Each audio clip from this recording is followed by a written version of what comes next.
চলে এসেছি নারায়ণী কিচেনে রোজকার মতো রেসিপি নিয়ে। আজকে হবে ফুলকপির কোপ্তা। এরকম ফুলকপি একটা ছোট সাইজ ছাড়িয়ে নিয়েছি, উনুনটা ধরে দিয়েছি, জল বসিয়ে দিয়েছি, জলটা আমার গরম হয়ে গেছে। ফুলকপিগুলো দিয়ে দেবো জলে, একটু ভাপিয়ে নেবো। ফুলকপিটা জলে দিয়ে দিয়েছি, একটু সামান্য লবণ দিয়ে দেবো, লবণটা দিয়ে দিয়েছি, ঢাকা দিয়ে দেবো, একটু ভাপিয়ে নেবো। আর এখানে আমি ছোট ছোট দুটো আলু সেদ্ধ করে রেখে দিয়েছি আগে থেকে। দেখি কপিটা কতটা ভাপানো হলো। দেখুন কালারটা অনেকটাই চেঞ্জ হয়ে গেছে।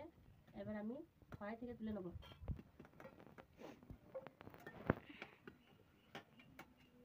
এটা তুলে রেখেছি, কপিটা আমি ভালো করে ঠান্ডা জলে ধুয়ে জলটা ঝরিয়ে রেখেছি। এবার আমি কেচারে করে ঘষে নেব।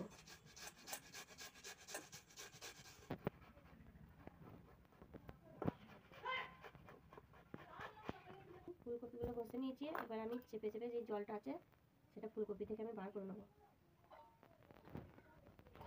এই দেখুন ফুলকপিগুলো জলগুলো সব গেলে বার করে নিয়েছি। এবার সেদ্ধ আলুটা আমি ফুলকপির সঙ্গে মেখে নেব। ফুলকপির সঙ্গে মেখে নিলাম। আমি 2 চামচের মতন বেসন দেবো, স্বাদ মতন দেবো লবণ, 1/2 চামচ হলুদ। কড়াইয়ে তেল বসিয়ে দিয়েছি, তেলটা গরম হয়ে গেছে।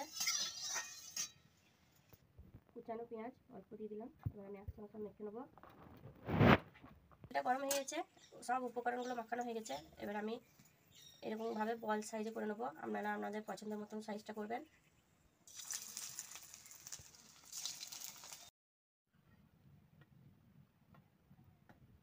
দেখুন বাকিগুলো সব ভাজা হয়ে গেছে, এবার সব তুলে নেবো।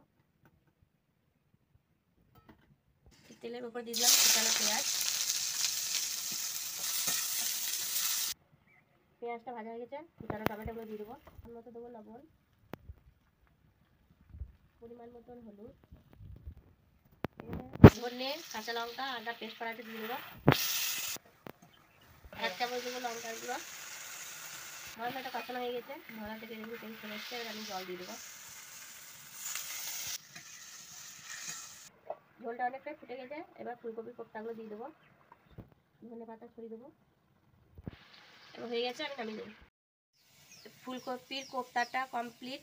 কারা কারা ফুলকপির কোপ্তা খেতে পছন্দ করেন অবশ্যই কমেন্ট করে জানাবেন। আর এই ভিডিওটা ভালো লাগলে একটা লাইক সাবস্ক্রাইব করে দেবেন।